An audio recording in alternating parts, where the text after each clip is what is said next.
Okay, so we're going to discuss on the materials in Revit. So, material is one of the most important uh, parts in Revit, which gives us graphics and visuals for our plans and renderings. So, for you to create a materials, or yeah, you have to go to the Manage tab and then click this materials icon. So once we click this one, we can see here now the material browser. So here on the left side, you can see here the materials that Revit has.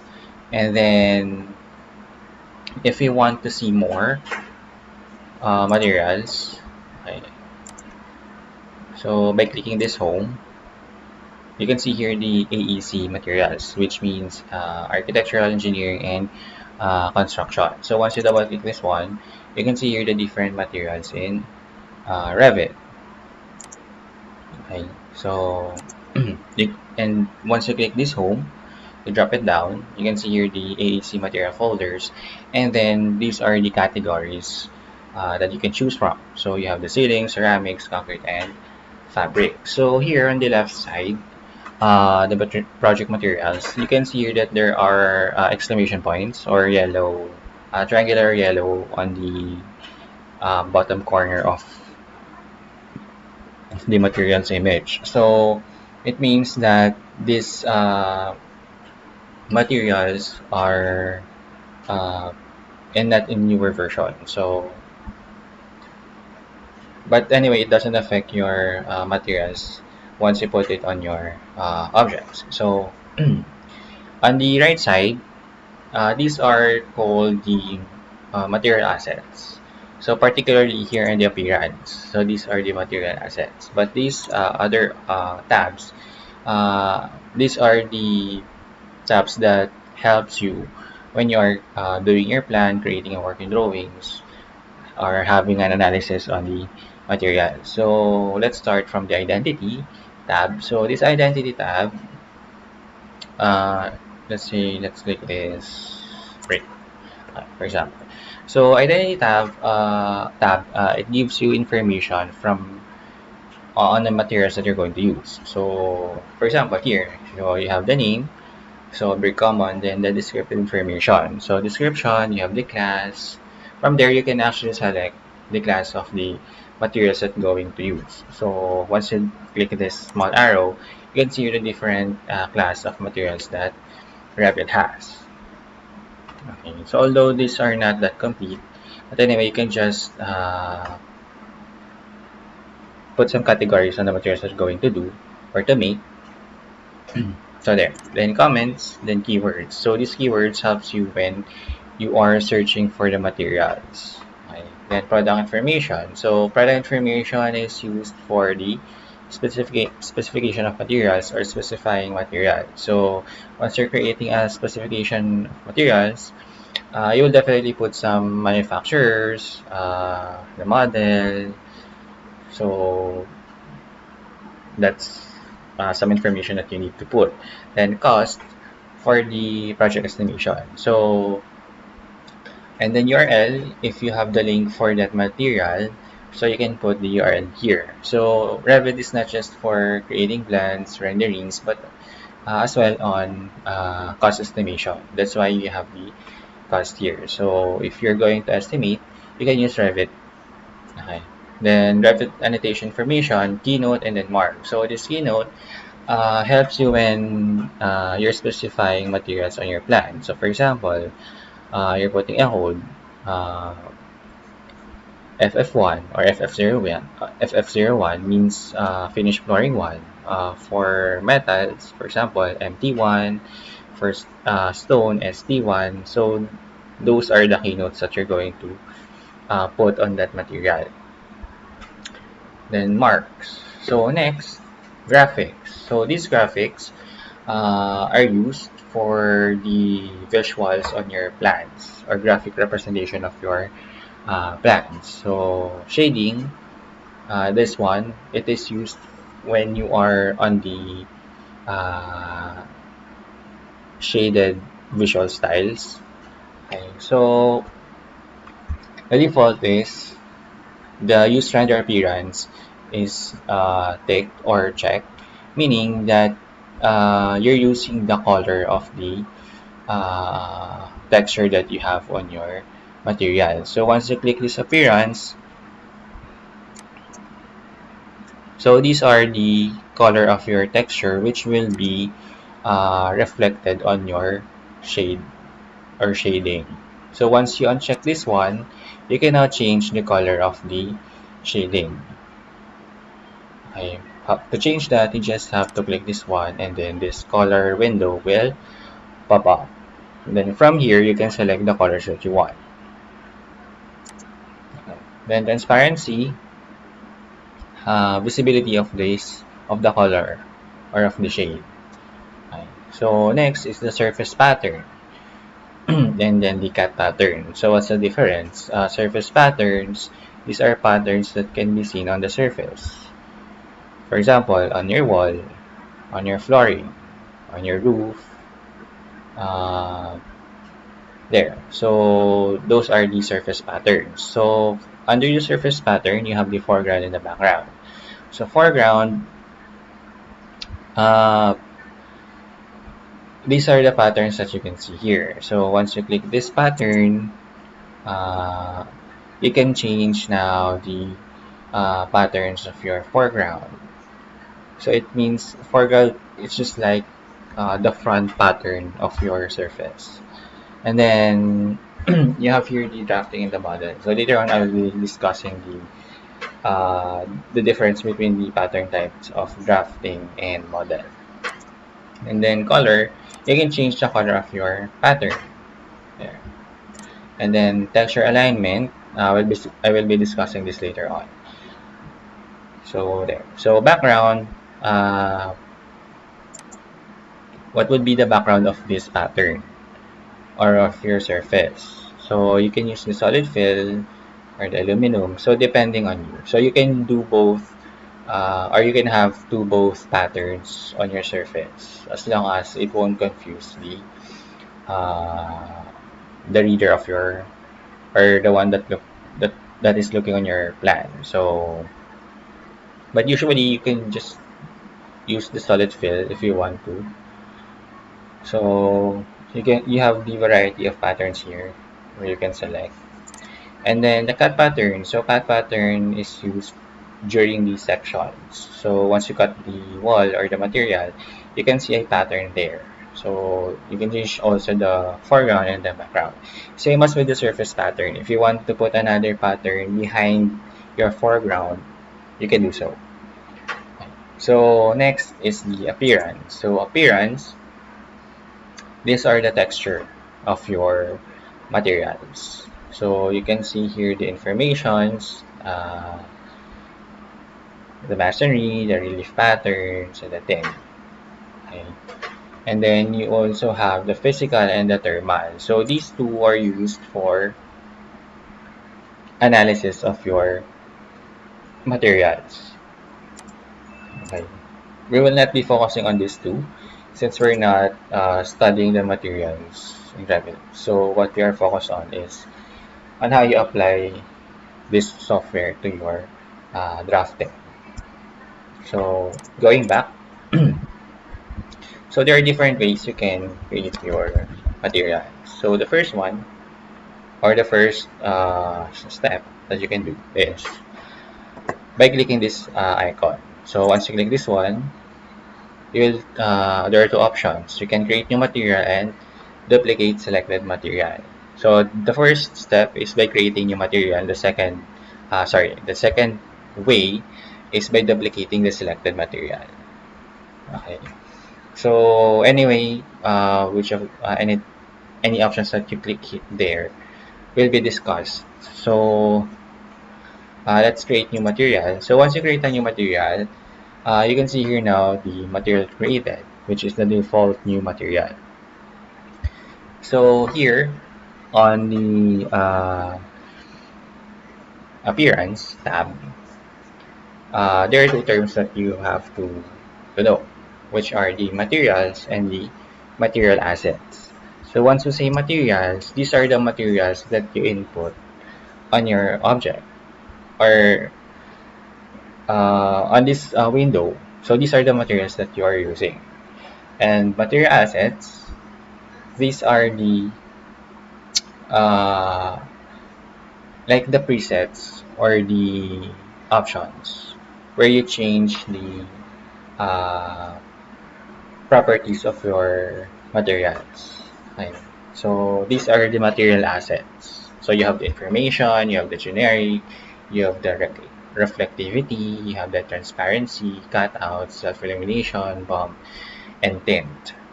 So once you create a new material, these are the assets that you can see. Okay. So going back on the identity. So here in the descriptive information, you have here the class. So as discussed a while ago, you have to select what class is your materials that you're going to do. So for example, I'm going to do a flooring, a parquet flooring. So definitely, the class that I will select is a wood. Okay. Click apply.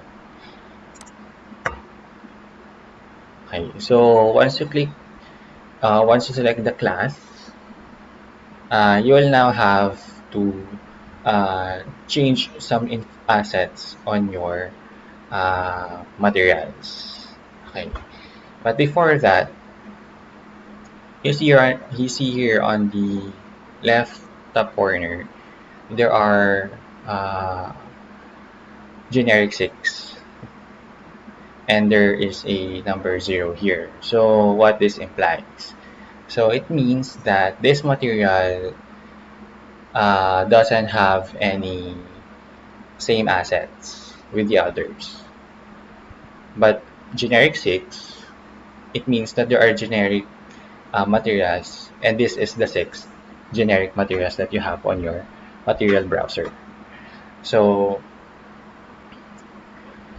since I'm going to create a parquet flooring, in Revit, you have to select a similar assets on the materials that you're going to create. So to do that, you just have to click this icon. So replaces this asset.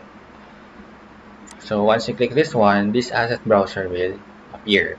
So you have to search here a material which has the similar assets that you're going to create. So for example, a wood, or you can type flooring.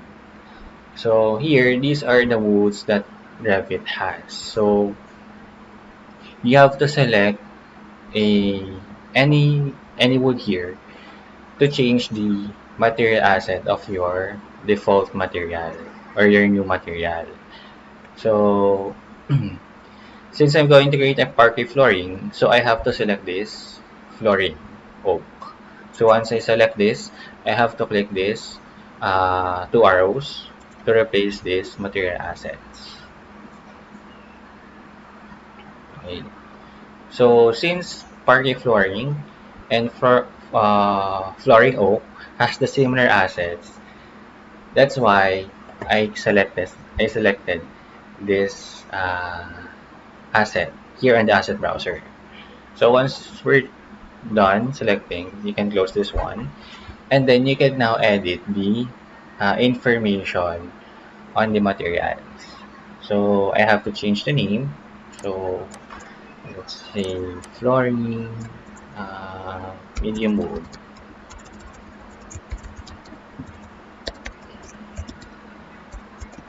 Parquet. Then description, I can just copy this one.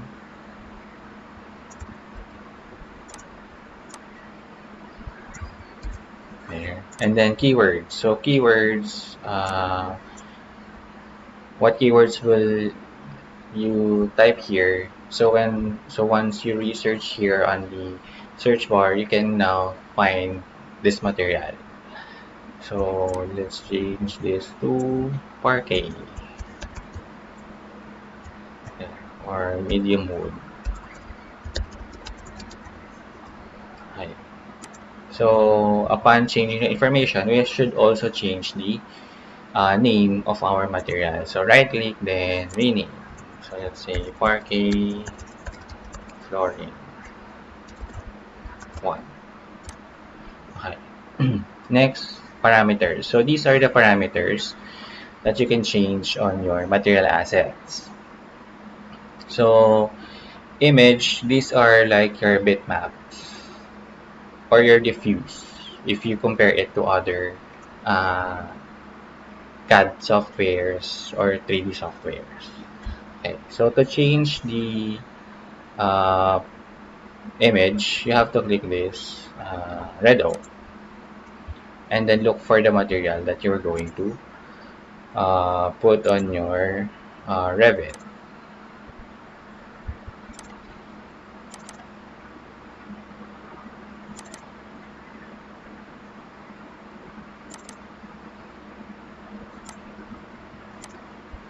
There. So next, so by the way, I'll be discussing the PBR and the uh, bump maps. So PBR means physically uh, based rendering. Okay, so what we're going to do is to create to put or to input a PBR textures on our Revit. Why? It's because we want the result of our render to be more realistic. If we just put a bump map, uh, yes, it will add some effect on the rendering, but it wouldn't be like realistic. We want our render or materials to be more natural once we render it. So these are the PBR materials that I have here. So these are the diffuse map, then we have the normal map, the height map, the smoothness map, and the AO. So these image or PBR textures will help you to create a realistic materials and also realistic rendering. So there. So there are different softwares where you can create your PBR textures or materials. Photoshop is one. Then you can find another software. So you can just Google it. So there. So you can produce these PBR textures. Okay. So for the roughness, so we'll change. Sorry. We'll change the uh, image.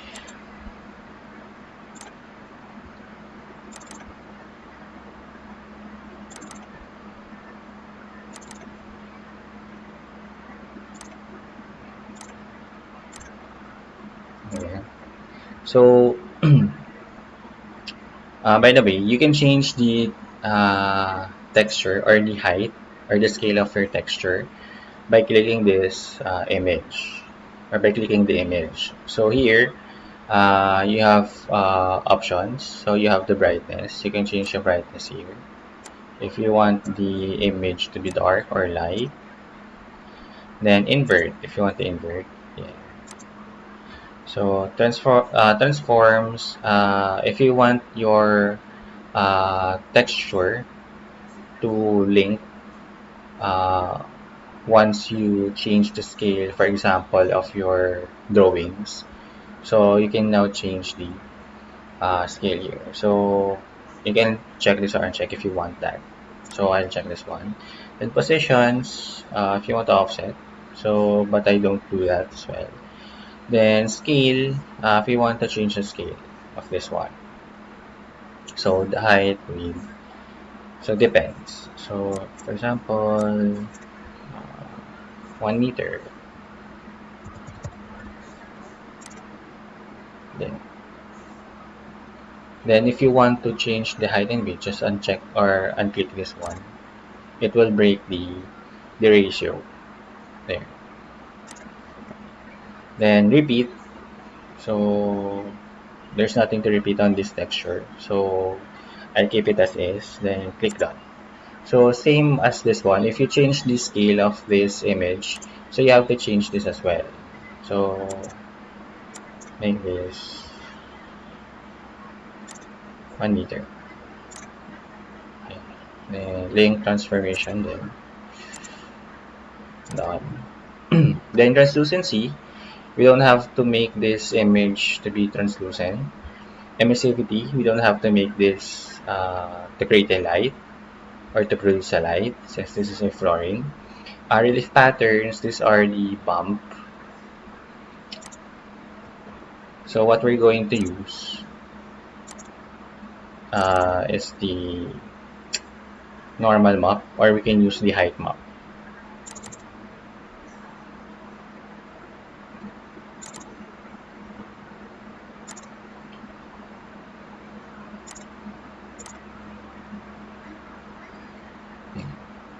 And then cutouts, we don't have to. So cutouts is used for creating a fence. If you have a steel fence, a perforated, so you can use the cutouts. So these cutouts, the image that you're going to put there is only black and white. So white if there's a image there, and then black if it's hollow or empty. So same as with the roughness, if it's dark, it's rough. It's white. If it's white, it is smooth. Okay. Then anisotropy, if you want to change direction of the reflect the the reflectance, so you have to change the anisotropy.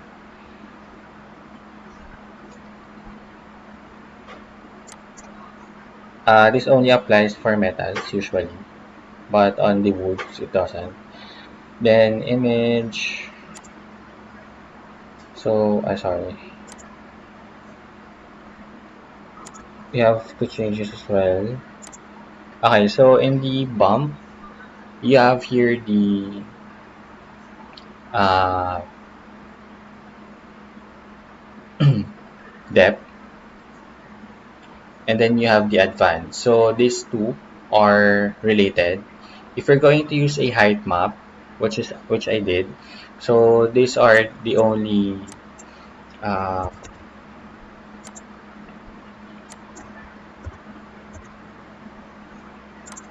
these are the only options that I can input. But if I change this to normal map, so there will be a change on the options. So let's cancel this one. So let's try to use the normal map. Okay. Okay, so these are the options that we have now. So if you could notice that some areas are having a bump there. So if you want a defined bump, you have to increase the depth amount. Yeah.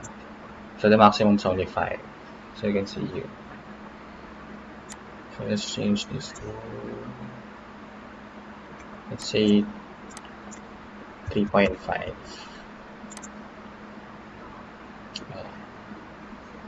So that. So for this, let's change this to AO. So what is AO means? It means ambient occlusion. So ambient occlusion helps you to define the lines of your materials.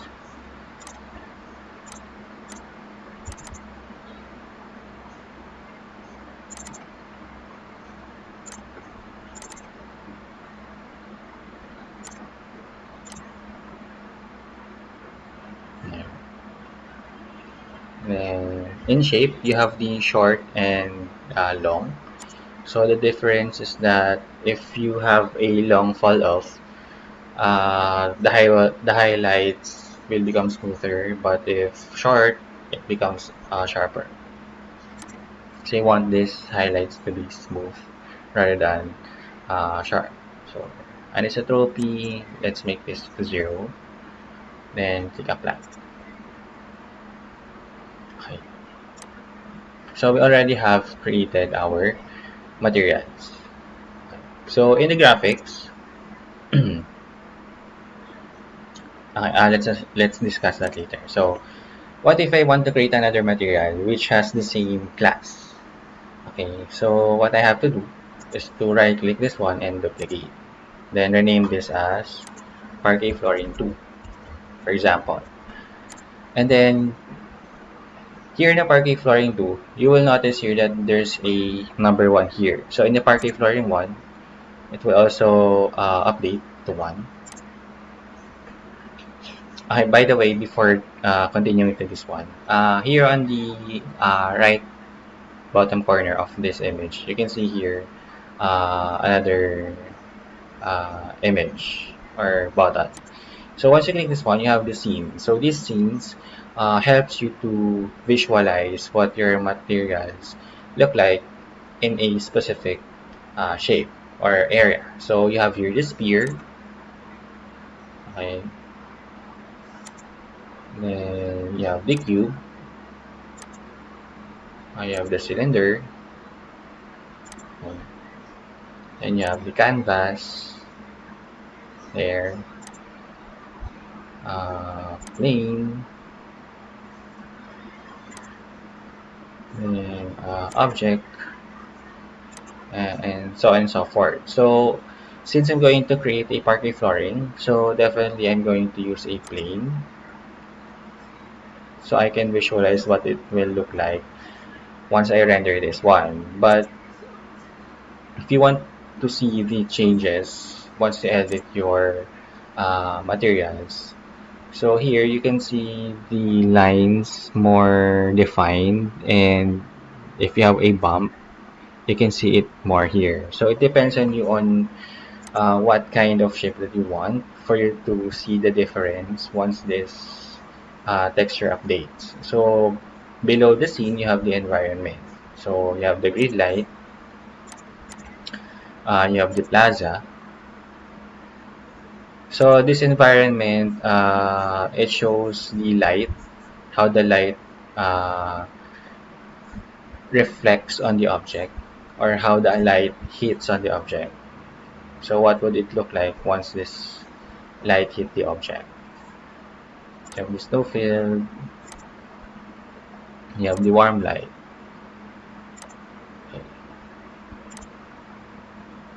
Next is the render settings. You have the draft quality and the production quality. So draft quality, so this is what it looks like. Then the production quality. Okay, so once you render it, so this is what it looks like. So these render settings will also affect the system of Revit. So if you make it to production quality, the update of this image will take long, unlike if you have or if you select the draft quality. Okay. So going back, we have here the number 1 value beside the name of our uh, materials. So what does it mean? It means that parquet flooring asset has the similar asset with the parquet flooring too. So if there's a change in the asset of parquet flooring 1 or 2, definitely one of those two materials will also change. So for you to visualize it, so let's click apply first. Then okay, we'll create a floor, for example.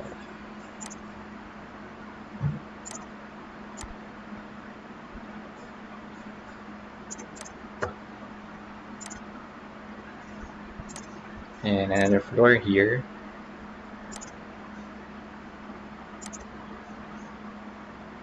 There. So there are two ways you can put a material into an object. So the first one is by clicking this one and click the edit type.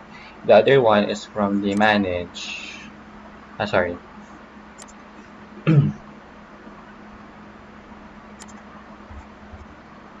on the modify tab and then click the paint or type PT. So what's the difference between those two method is that uh, if you use the or if you put a material on the system or on the edit type, uh,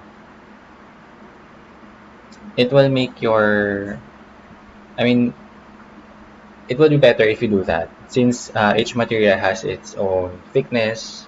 So it would be more realistic rather than putting or using the paint tool to put a material on the object.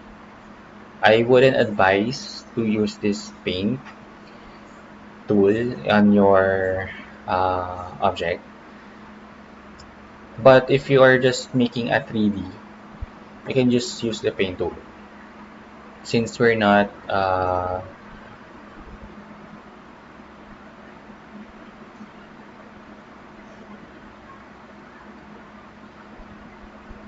not focusing on the drawings or the details of our drawings, so paint can be used for that. But if you are creating a working drawing, so definitely there should be a thickness of each materials.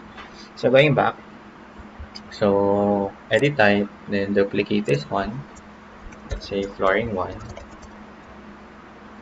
then edit, then change the categories to parquet flooring 1. Okay, so here edit type, duplicate flooring 2, then change this to parquet flooring 2. Okay, okay, so let's make this to fine, then realistic.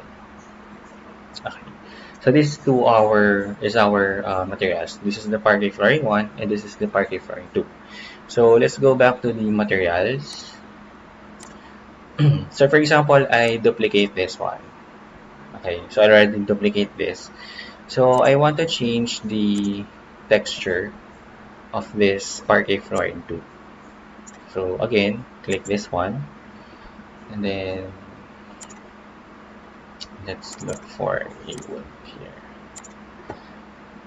There, for example, then click apply. Okay. So you'll notice that the other material is also changed. So the material that we have on the parquet flooring one change. It's because they have the same assets. So what you have to do is click this parquet flooring 2, click the appearance tab, and then click this duplicate. So it means that you're just duplicating the asset. Okay, what we did earlier is that you duplicate the material and you duplicate also the material assets. That's why once you change the other one will change as well. Or they will have also the same materials. Okay, so so we have to change this again. So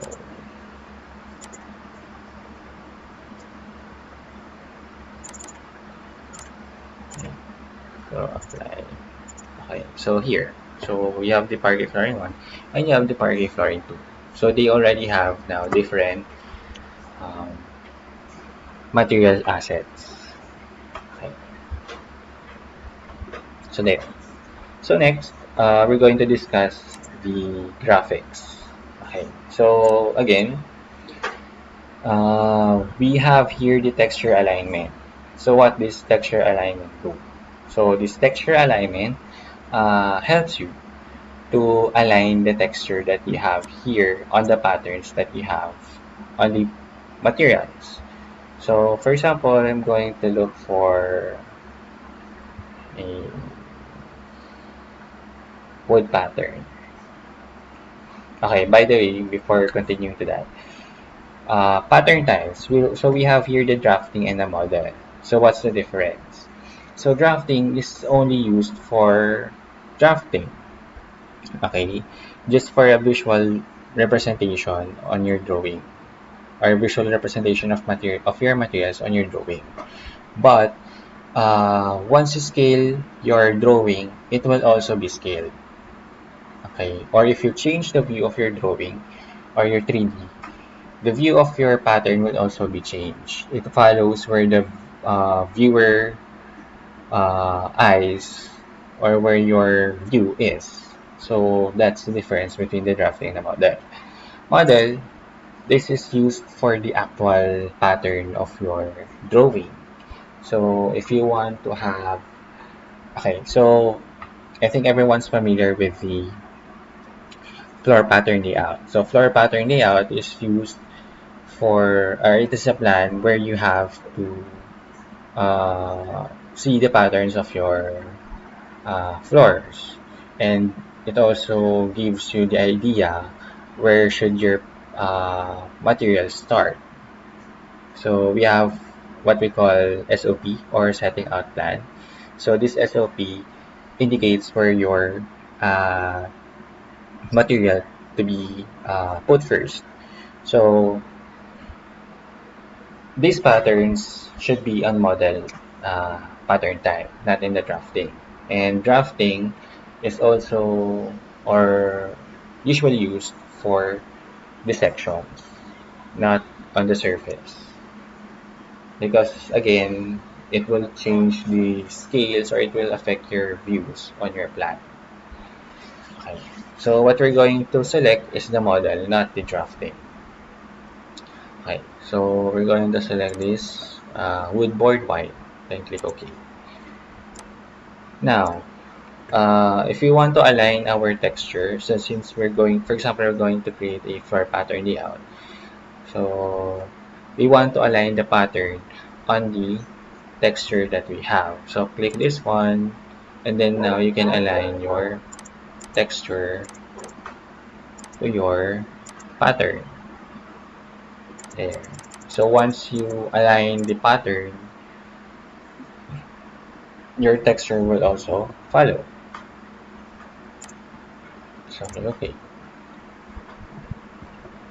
So cat pattern. So for the pattern, so you can see here, the model pattern type was already grayed out.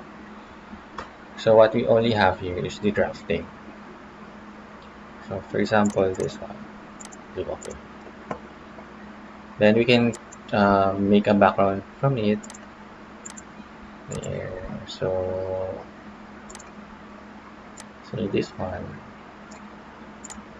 So apply. Okay. So you can see here the texture change, or the orientation of our texture change, as well as the pattern. So if we make to the hidden, you can see here now our pattern. You can actually align the lines or the patterns. So by clicking the tab, you can select the lines. So type AL, this one, and then click this line, so it will be aligned. Yeah. So for example, you have your floor pattern, so that's what you're going to do.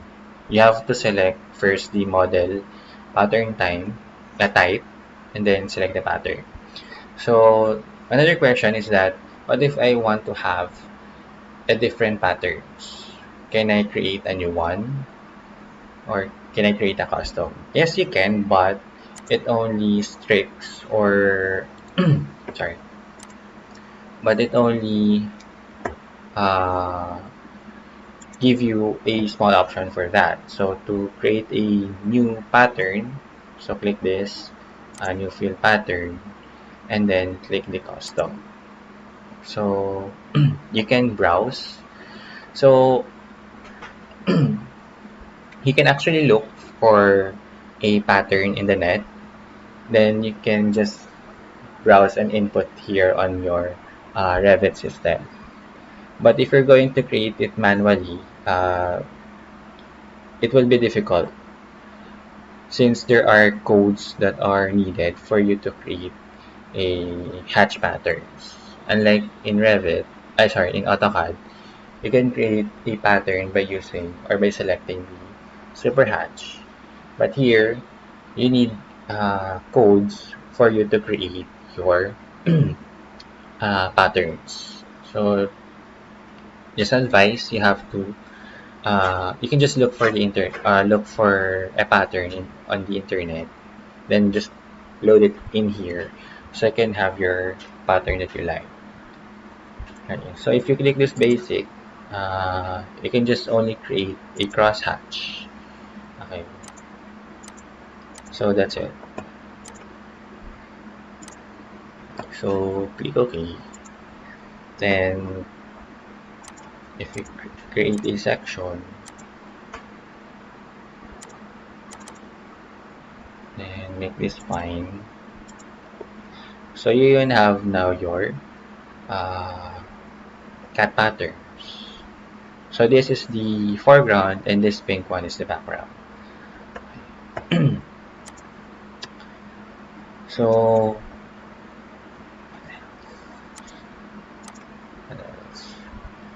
So that's how you create a material and edit it. So here the plus sign, you can add here physical and thermal. Then for the other method, duplicate, you can just duplicate the selected material, but then the material assets are not, are still same with the Partify one. So what you have to do is to click the duplicate, click this icon, duplicate this asset there. So it will become zero again. So again, for you to create a material, you have to look for the similar assets to which material you're going to create. So for you to edit it easily. So so that's it on creating e materials in Revit.